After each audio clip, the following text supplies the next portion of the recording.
중장년층을 위한 올바른 영양제 섭취법. 챕터 1 환절기, 왜 영양제를 찾게 될까? 안녕하세요. 지난주 진료실에서 60대 중반 환자분이 영양제 15종류를 꺼내 놓으셨습니다. 선생님, 이거 다 먹어야 하나요?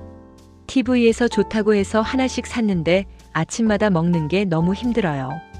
하나하나 살펴보니 중복되는 성분도 많았고 현재 복용 중인 혈압약과 상호작용이 우려되는 것도 있었습니다.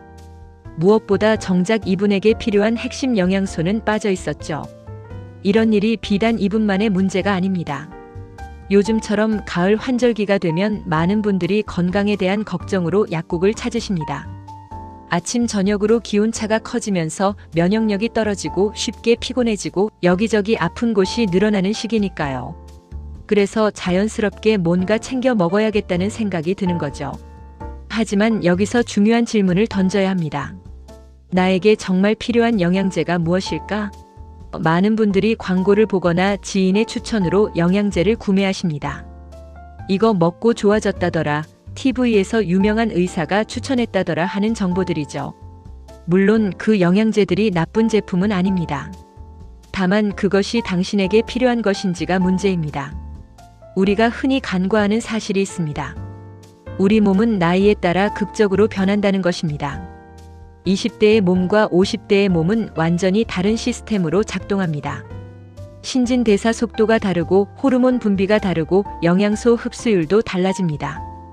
당연히 필요한 영양소의 종류와 양도 달라지는 거죠.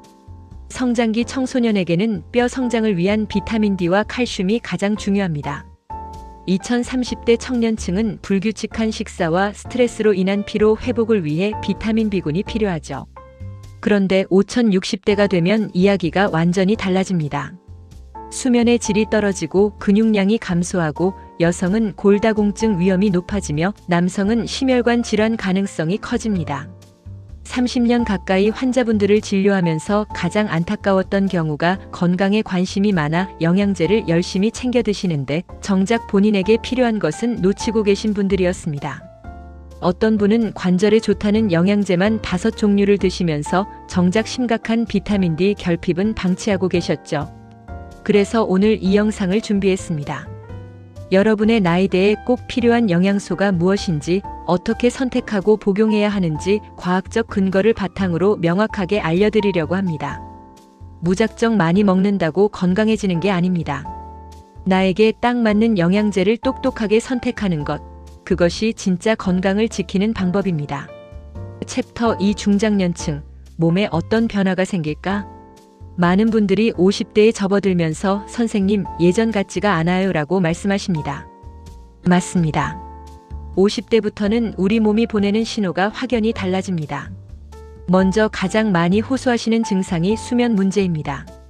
밤에 자다가 자꾸 깨요, 아침에 일어나도 피곤해요 하시는 분들이 정말 많습니다. 이건 단순히 나이 탓만이 아닙니다. 우리 몸의 멜라토닌 분비가 줄어들고 깊은 수면 단계로 진입하는 능력이 떨어지기 때문이죠. 수면이 부족하면 낮 동안의 피로도 누적되고 이것이 악순환으로 이어집니다. 그 다음으로 근육과 관절의 변화입니다. 계단을 오를 때 무릎이 시큰거리고 아침에 일어날 때 온몸이 뻐근하신 경험 있으시죠? 특히 밤에 종아리에 쥐가 나서 깨는 분들이 많으신데 이는 근육 경련과 관련이 깊습니다. 여기서 남성과 여성의 경로가 조금 달라집니다. 여성분들의 경우 폐경을 전후로 극적인 변화를 겪으십니다. 에스트로겐이라는 여성 호르몬이 급격히 감소하면서 뼈의 밀도가 빠르게 낮아집니다. 제가 진료실에서 만난 한 환자분은 기침만 해도 갈비뼈에 금이 갔다고 하셨습니다. 이것이 바로 골다공증의 무서운 점입니다. 남성분들은 심혈관 문제에 더 취약해집니다. 건강검진 받으시면 중성지방이 높아졌네요, 혈압이 조금 올랐네요 하는 이야기 많이 들으시죠? 50대 남성의 심혈관 질환 발생률은 40대에 비해 2배 이상 증가합니다. 혈관벽에 지방이 쌓이고 혈관의 탄력성이 떨어지면서 심근경색이나 뇌졸중의 위험이 커지는 거죠. 또 하나 간과하지 말아야 할 것이 소화 능력의 저하입니다. 예전에는 뭘 먹어도 문제 없었는데 요즘은 조금만 과식해도 속이 더부룩하고 소화가 안 되시죠? 위산 분비가 줄어들고 장의 운동성이 떨어지면서 영양소 흡수율도 함께 감소합니다. 면역력도 주목해야 합니다. 감기만 걸리면 한 달은 가요, 상처가 잘 아물지 않아요 하시는 분들 많으시죠? 나이가 들면서 면역세포의 활동성이 떨어지고 염증 반응을 조절하는 능력도 약해집니다. 이 모든 변화가 동시다발적으로 일어나는 시기가 바로 중장년기입니다. 그래서 단순히 피곤하니까 비타민 먹어야지가 아니라 내 몸에서 일어나는 구체적인 변화를 이해하고 그에 맞는 영양소를 보충해야 하는 겁니다. 챕터 3 마그네슘 마이너스 숙면과 근육 경련 완화의 열쇠. 첫 번째 해결책은 마그네슘입니다. 지난달 제 진료실에 오신 58세 남성 환자분은 매일 밤 종아리에 쥐가 나서 잠을 설친다고 하소연하셨습니다. 낮에도 피곤하고 짜증이 늘고 집중력도 떨어진다고 하셨죠. 혈액 검사 결과 마그네슘 수치가 정상 범위의 하한선에 있었습니다. 마그네슘 보충제를 처방하고 2주 후 다시 만났을 때 선생님, 이제 밤에 푹 자요. 라며 표정이 완전히 달라져 있더군요. 마그네슘은 우리 몸에서 300가지가 넘는 효소 반응에 관여합니다. 특히 근육의 이완과 수축을 조절하는 핵심 역할을 하죠. 근육이 수축만 하고 이완이 안 되면 경련이 일어나는데 마그네슘이 부족하면 이런 일이 벌어집니다. 더 중요한 것은 수면과의 관계입니다. 마그네슘은 우리 뇌에서 긴장을 완화시키는 GABA라는 신경전달 물질의 작용을 돕습니다. 쉽게 말해 뇌를 릴렉스 모드로 전환하는 거죠. 그래서 마그네슘을 자기 전에 복용하면 더 깊고 편안한 잠을 잘 수 있습니다. 중장년층은 특히 마그네슘이 부족하기 쉽습니다. 첫째, 마그네슘이 풍부한 견과류, 녹색 채소를 덜 먹게 되고, 둘째, 혈압약이나 이뇨제가 마그네슘 배출을 증가시키며, 셋째, 스트레스가 마그네슘을 더 많이 소비하게 만듭니다. 일반적으로 하루 30만 400mg 정도가 적당합니다. 글리신산 마그네슘이나 구연산 마그네슘이 흡수율이 좋아서 추천드립니다. 저녁 식사 후나 자기 30분 1시간 전에 드시는 것이 가장 효과적입니다. 다만 신장 기능이 좋지 않은 분들은 반드시 의사와 상담하셔야 합니다. 챕터 4 비타민 D 칼슘 마이너스 뼈 건강의 황금조합. 특히 여성분들이 귀 기울여 들으셔야 할 이야기입니다. 62세 여성분이 버스에서 내리다가 가볍게 넘어지셨는데 대퇴골이 골절되셨습니다. 그냥 살짝 넘어졌을 뿐인데 뼈가 부러질 줄은 몰랐어요 라고 하시더군요. 골밀도 검사 결과 심각한 골다공증이었습니다. 더 안타까운 것은 칼슘제는 10년 넘게 먹었는데 왜 이렇게 됐을까요? 라고 물으시더라는 겁니다. 이분이 놓친 것이 하나 있었습니다. 바로 비타민 D입니다. 칼슘과 비타민 D는 때려야 뗄 수 없는 관계입니다. 칼슘만 먹는다고 뼈가 튼튼해지는 게 아닙니다. 비타민 D가 있어야 장에서 칼슘을 흡수할 수 있고 흡수된 칼슘이 뼈로 들어갈 수 있습니다. 비타민 D 없이 칼슘만 먹으면 그냥 몸 밖으로 배출되는 거죠. 특히 폐경 전후 여성분들은 상황이 더 심각합니다. 에스트로겐이 뼈의 밀도를 유지하는 중요한 역할을 하는데 폐경이 되면 이 호르몬이 급격히 줄어듭니다. 그 결과 뼈에서 칼슘이 빠져나가는 속도가 빨라지죠. 연구에 따르면 폐경 후 첫 5년 동안 골밀도가 연간 23%씩 감소합니다. 여기에 우리나라 사람들의 특수한 상황이 하나 더 있습니다. 비타민 D는 햇빛을 통해 피부에서 합성되는데 우리나라 사람들은 실내 활동이 많고 자외선 차단제를 열심히 바릅니다. 그 결과 한국인의 90% 이상이 비타민 D 부족 상태라는 연구 결과도 있습니다. 비타민 D는 하루 1000만 2000 IU 정도가 적당합니다. 비타민 D는 지용성 비타민이라 기름진 음식과 함께 먹으면 흡수가 잘 됩니다. 그래서 식사 후에 복용하는 것이 좋습니다. 칼슘은 하루 1000만 1200mg 정도가 권장량입니다.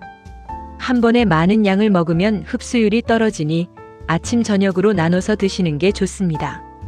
중요한 것은 두 가지를 함께 먹어야 한다는 점입니다. 요즘은 비타민 D와 칼슘이 함께 들어있는 복합제도 많이 나와 있으니 이런 제품을 선택하시면 편리합니다. 그리고 영양제만 믿지 마시라는 겁니다. 적절한 운동, 특히 체중을 실은 걷기나 가벼운 근력 운동이 뼈 건강에 필수적입니다. 챕터 5 오메가-3 EPA- 심혈관 건강 지키기. 특히 남성분들이 주목해야 할 영양소입니다. 작년에 제게 찾아오신 55세 남성 환자분이 건강검진 결과 중성지방이 250mg/dl로 높게 나왔고 혈압도 경계선상이었습니다. 선생님, 저 심장마비 오는 거 아니에요? 하시며 걱정하시더군요. 심혈관 질환은 50대 이후 남성 사망 원인 1위입니다. 가슴 아프게도 제 동료 교수 한 분도 53세의 심근경색으로 갑자기 세상을 떠났습니다. 평소 건강해 보였고 운동도 하시던 분이었는데 말이죠. 심혈관 질환이 무서운 이유가 바로 이겁니다. 증상 없이 조용히 진행되다가 어느 날 갑자기 찾아옵니다. 중장년기가 되면 혈관에 어떤 일이 벌어질까요? 첫째, 혈관벽에 콜레스테롤과 중성지방이 쌓입니다. 둘째, 혈관의 탄력성이 떨어집니다. 셋째, 만성 염증이 생깁니다. 이 염증이 혈관 손상을 더욱 가속화시킵니다. 여기서 오메가-3 EPA가 등장합니다. EPA는 여러 가지 방식으로 심혈관을 보호합니다. 가장 중요한 것은 중성지방 감소 효과입니다. 수많은 연구에서 EPA 섭취가 혈중 중성지방을 2030% 감소시킨다고 보고되었습니다. 앞서 말씀드린 55세 남성 환자분도 EPA 함량이 높은 오메가-3를 3개월 복용한 후 중성지방이 180mg/dl로 떨어졌습니다. 두 번째는 항염작용입니다. EPA는 우리 몸에서 염증을 억제하는 물질로 전환됩니다. 세 번째는 혈전 생성을 억제합니다. 피가 끈적해지면 혈전이 생기고 이것이 뇌나 심장 혈관을 막으면 뇌졸중이나 심근경색이 됩니다. 네 번째는 혈압 조절입니다. 연구에 따르면 고용량 오메가-3 섭취가 수축기 혈압을 평균 45mmHg 낮춘다고 합니다. 중요한 것은 EPA 함량을 확인하는 겁니다. 제품 라벨을 보면 오메가-3 총량, EPA, DHA가 따로 표시되어 있습니다. 심혈관 건강을 위해서는 EPA 함량이 높은 제품을 선택하세요. 하루 EPA 12,000mg 정도가 적당합니다. 오메가-3는 식후에 드시는 게 좋습니다. 지용성이라 음식과 함께 먹어야 흡수가 잘 됩니다. 그리고 산패되기 쉬우니 냉장 보관하시고 개봉 후 3개월 이내에 드세요. 오메가-3는 혈액을 묽게 만들기 때문에 항응고제나 아스피린을 복용 중이라면 의사와 상담이 필요합니다. 챕터 6 콘드로이틴 정말 효과 있을까? 이제 조금 불편한 진실을 말씀드려야 할 것 같습니다. 관절 영양제에 관한 이야기입니다. 얼마 전 70대 남성 환자분이 오셨습니다. 무릎이 아파서 5년째 콘드로이틴을 드신다고 하셨어요. 하루에 3알씩 한 달에 10만 원씩 쓰는데 나아지는 것 같기도 하고 아닌 것 같기도 하고 엑스레이를 찍어보니 관절 연골이 심하게 닳아 있었고 영양제로는 해결할 수 없는 상태였습니다. 먼저 과학적 사실부터 말씀드리겠습니다. 콘드로이틴의 흡수율은 1015%에 불과합니다. 1000mg를 먹어도 실제로 몸에 흡수되는 건 10만 150mg 뿐이라는 뜻이죠. 분자 크기가 매우 커서 장벽을 통과하기 어렵고 소화 과정에서 상당 부분이 분해됩니다. 설령 흡수된다 해도 그것이 무릎 관절까지 가서 연골을 재생시키는지는 또 다른 문제입니다. 더 큰 문제는 부작용입니다. 첫째, 항응고제를 복용 중인 분들은 주의해야 합니다. 콘드로이틴이 와파린 같은 항응고제의 효과를 증강시켜 출혈 위험을 높일 수 있습니다. 둘째, 알레르기 반응입니다. 콘드로이틴은 주로 소, 돼지, 상어의 연골에서 추출합니다. 동물성 단백질에 민감한 분들은 두드러기, 가려움증, 호흡곤란 같은 알레르기 반응을 보일 수 있습니다. 셋째, 천식 환자는 더욱 조심해야 합니다. 일부 연구에서 콘드로이틴이 천식 증상을 악화시킬 수 있다고 보고되었습니다. 넷째, 소화기 문제입니다. 과량 복용하면 복통, 메스꺼움, 설사, 복부 팽만감이 생길 수 있습니다. 그렇다면 콘드로이틴은 아예 소용없는 걸까요? 꼭 그런 것은 아닙니다. 초기 관절염, 즉 연골 손상이 심하지 않은 상태에서 장기간 꾸준히 복용하면 증상 완화에 도움이 될 수 있습니다. 여기서 핵심은 장기간입니다. 최소 36개월은 먹어야 효과를 기대할 수 있습니다. 하지만 이미 관절 구조가 심하게 손상된 경우라면 콘드로이틴으로는 한계가 있습니다. 이런 경우는 정형외과 전문의와 상담해서 주사 치료나 수술을 고려해야 합니다. 그리고 영양제에만 의존하지 마세요. 관절 건강을 위해서는 적절한 체중 유지, 규칙적인 운동, 특히 허벅지 근력 강화가 훨씬 중요합니다. 챕터 7 영양제, 이렇게 먹으면 안 됩니다. 30년 가까이 환자분들을 진료하면서 정말 많은 실수들을 봤습니다. 오늘은 그중 가장 흔하고 위험한 잘못된 영양제 복용법을 말씀드리겠습니다. 첫 번째 실수, 많이 먹으면 더 효과 있겠지 하는 생각입니다. 지난주에 오신 65세 여성 환자분은 종합 비타민을 하루에 6알씩 드시고 있었습니다. 아닙니다. 영양제는 약이 아닙니다. 많이 먹는다고 빨리 낫거나 더 효과가 있는 게 아닙니다. 오히려 과량 섭취는 독이 됩니다. 비타민어를 과다 섭취하면 간 손상, 비타민 E도 출혈 위험이 증가하고 철분을 너무 많이 먹으면 장기 손상까지 올 수 있습니다. 두 번째 실수, 약물과의 상호작용을 무시하는 것입니다. 얼마 전 심각한 사례가 있었습니다. 혈압약을 드시는 환자분이 칼슘제를 과량 복용하셨는데 혈압약의 효과가 떨어져서 혈압이 급격히 올라간 겁니다. 오메가-3와 아스피린을 함께 먹으면 출혈 위험이 커집니다. 마그네슘과 골다공증 치료제를 동시에 먹으면 약물 흡수가 방해받습니다. 특히 당뇨약, 혈압약, 항응고제, 갑상선약을 드시는 분들은 새로운 영양제를 시작하기 전에 반드시 의사나 약사와 상담하세요. 세 번째 실수, 검사 없이 무작정 먹는 것입니다. 한 환자분이 피곤해서 철분제를 5년째 드시고 있었습니다. 혈액 검사를 해보니 철분 수치가 정상보다 훨씬 높았습니다. 철분이 과다 축적되면 심장, 간, 췌장에 쌓여서 장기 손상을 일으킵니다. 이분은 정작 피로의 원인이 철분 부족이 아니라 갑상선 기능 저하였습니다. 네 번째 실수, 복용 시간을 무시하는 것입니다. 지용성 비타민어, D, E, K은 기름진 식사 후에 먹어야 흡수가 잘 됩니다. 칼슘과 철분은 함께 먹으면 서로 흡수를 방해합니다. 아침에 칼슘, 저녁에 철분, 이렇게 시간을 나눠야 합니다. 다섯 번째 실수, 유통기한과 보관 방법을 무시하는 것입니다. 영양제도 시간이 지나면 효능이 떨어지고 변질될 수 있습니다. 특히 오메가-3는 산패되기 쉬우니 반드시 냉장 보관하고 개봉 후 3개월 이내에 드세요. 마지막으로 가장 큰 실수는 영양제에만 의존하는 것입니다. 영양제는 말 그대로 보충제입니다. 기본은 균형 잡힌 식사, 규칙적인 운동, 충분한 수면입니다. 이 기본을 무시하고 영양제만 챙겨 먹으면서 건강해지길 바라는 건 모래 위에 집을 짓는 것과 같습니다. 해시태그 챕터 8 나에게 딱 맞는 영양제 찾는 법. 드디어 마지막 챕터입니다.